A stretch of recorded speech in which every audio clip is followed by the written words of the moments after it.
Hello and welcome to Piano Shack with me, Woody. Now, we all know the KORG MICROKORG, right? That funky little keyboard with the mini keys. It's been around since about 2002, I think, and is widely recognized as being the best-selling synthesizer of all time. Well, now KORG have released a software version that does address some of the limitations with the original hardware version. I've owned a couple over the years, but always let them go because of a few limitations, but all that is now fixed with this fabulous software version. So let's take a look. I'll play you lots of the sounds, of course, and give you a tour and a walkthrough of the plugin.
So the MICROKORG has been around for decades, as I said. It's been re-released a couple of times. There's been some special editions in different colors. There's the XL and a model called the S that was also released. And yes, it is widely regarded as being the best-selling synthesizer of all time.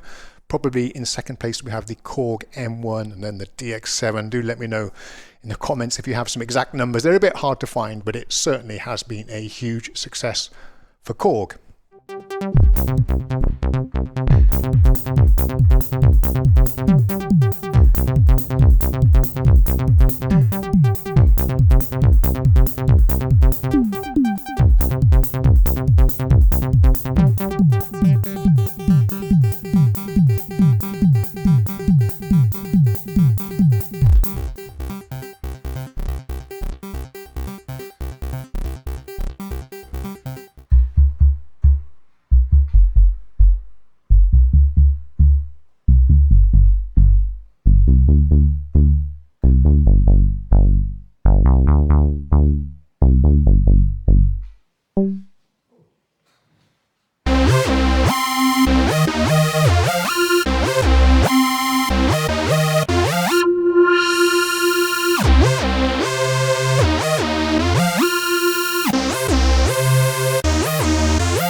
So I've bought a couple of MICROKORGs over the years and I've always thought the sounds were absolutely incredible, but the major limitation with the hardware is it's only 4-note polyphony. It doesn't really have the CPU power to do more notes than that. 4 is a bit limited.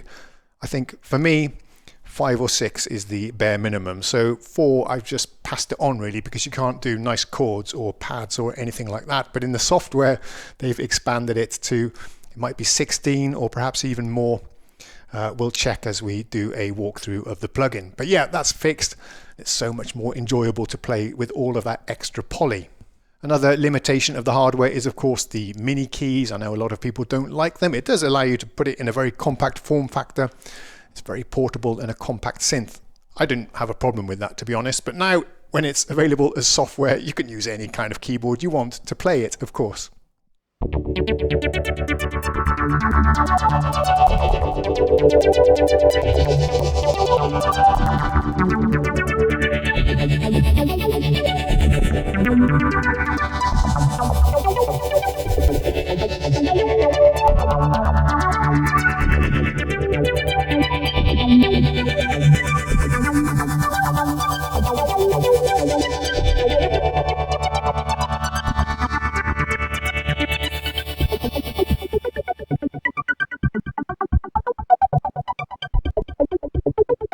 Another criticism people have of the original hardware MicroKORG is that the editing is a little bit tedious, perhaps a little bit awkward. You've got this matrix system where you step through different rows of parameters and then use knobs to adjust it. I didn't find it to be too bad myself, and I don't tend to do a lot of editing anyway, but on the software everything is laid out in front of you, all the parameters are right there, just a mouse click away.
So here we have it. Let's give you a quick tour of the user interface here and some of the features, characteristics of this little synthesizer. Firstly, it's pretty nice GUI, nice and clear and clean here. You can resize it, which is an essential feature in this day and age. And it does look very reminiscent, styled after the hardware. I've owned a couple of these over the years and recognize everything right off the bat. Another cool thing is that you can change the colors. Let me demonstrate that for you. I'll try and do it during the performances as well if I remember, but otherwise we have the classic, we have the black. Let me show you the gold. Oh, that looks pretty fancy. We have a rather gaudy red, if you really want to burn out your retinas. Silver is very nice and classic. Finally, white. I think I'll go back to the classic mode. We do have MIDI learn on all of the knobs, which is great, and during my performances you'll see me adjusting the knobs on my hardware MIDI controller, and I've mapped that up to the filter cutoff and resonance, the two most important controls.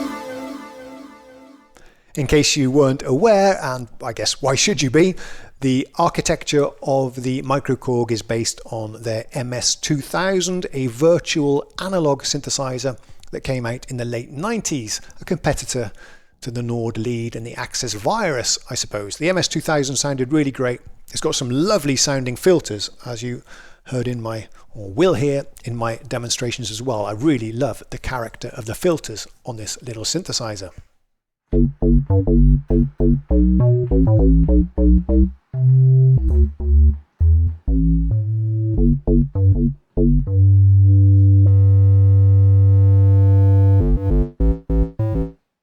For the choice of waveforms, we've got the regular virtual analog, kind of traditional waveforms, but also some of these that are derived from the very early DAW digital synth by KORG.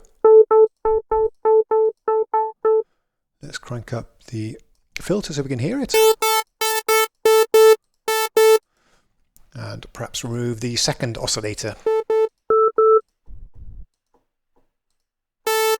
Not a massive amount of waveforms to choose from, and it's even more limited in the oscillator too. But I have heard some organ sounds and piano sounds from this, so you can load some other samples as well, apparently. I'm not quite sure how that works.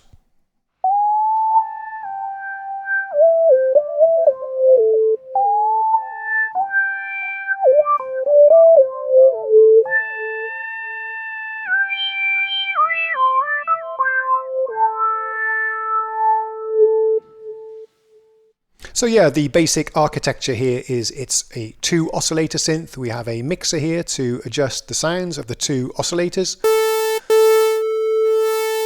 Mix them together. Like so. All that is ran through a single filter with various modes.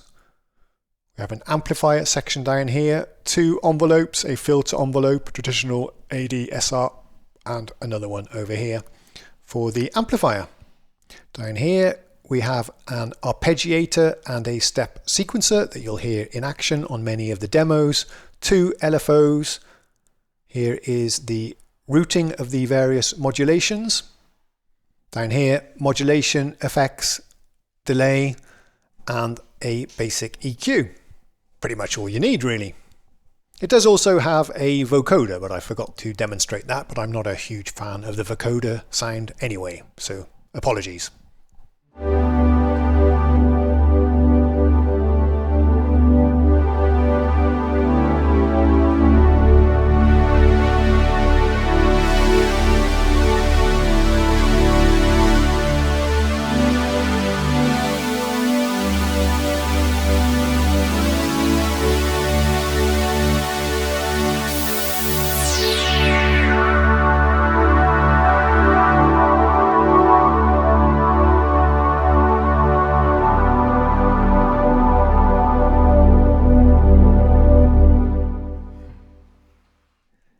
Here are our different voice modes, mono, poly, and so on. It's worth mentioning again that the hardware only supports 4-note poly, which isn't enough for the kind of playing that I like to do.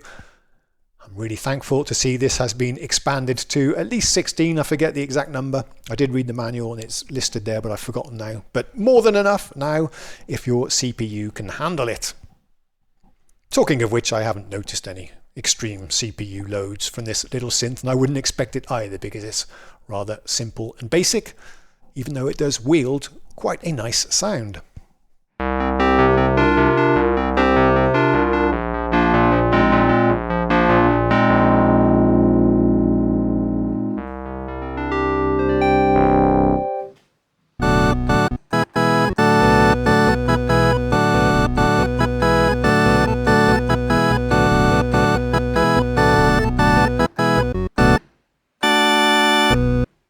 A real fun thing about the original MicroKORG was the huge program select category knob, which allowed you to switch not between different types of sounds, but different types of dance music. So yeah, same thing here. It's a little bit tricky to turn actually, but we have trance, techno, house, electronica, drum and break, drum and bass, hip hop, vintage, retro, and so on. Pretty good, a fun way to browse the presets, I think.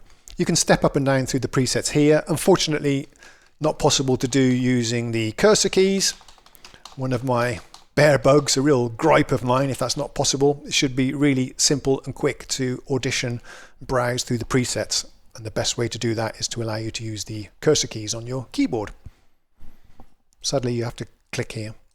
What you can do is open the category browser like so. And now I do believe it's possible to step up and down with the cursor keys. I'm not sure why you can't do it in the play mode.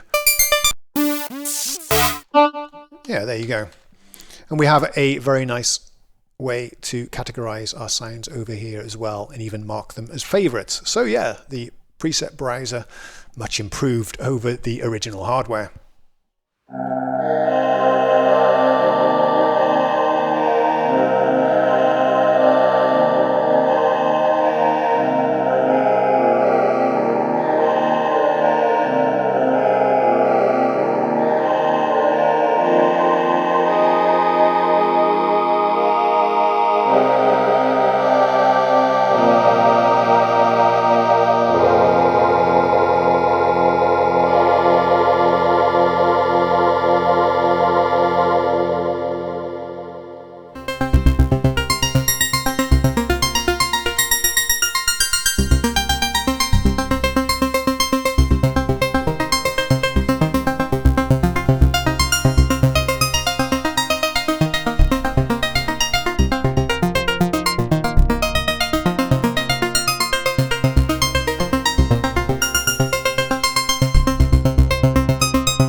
Sadly, the only way to adjust knob values is to click on them and then drag your hand up and down, which is a rather cumbersome and awkward way to adjust parameters. I'd much prefer to hover over it with my mouse and then use the mouse wheel to adjust the values, but not possible here, sadly. Hopefully that's something that KORG can fix in a software update, not just for this plugin, but for all of the instruments in their rather nice collection, legacy edition, or I think they just call it KORG Collection these days. But yeah, I'd love to see that feature.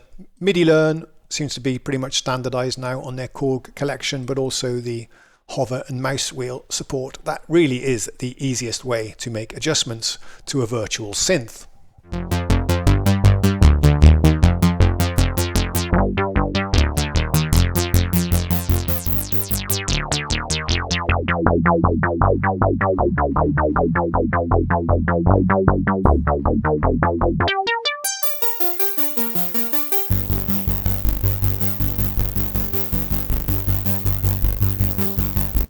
So I hope you enjoyed the demonstrations and that you found the tour of the plugin to be somewhat useful. I enjoyed playing it for you anyway. Thank you to KORG for providing a license for me so that I can try it out, demonstrate it, share it with you. Thank you so much for watching. I'll see you all next time. Cheerio.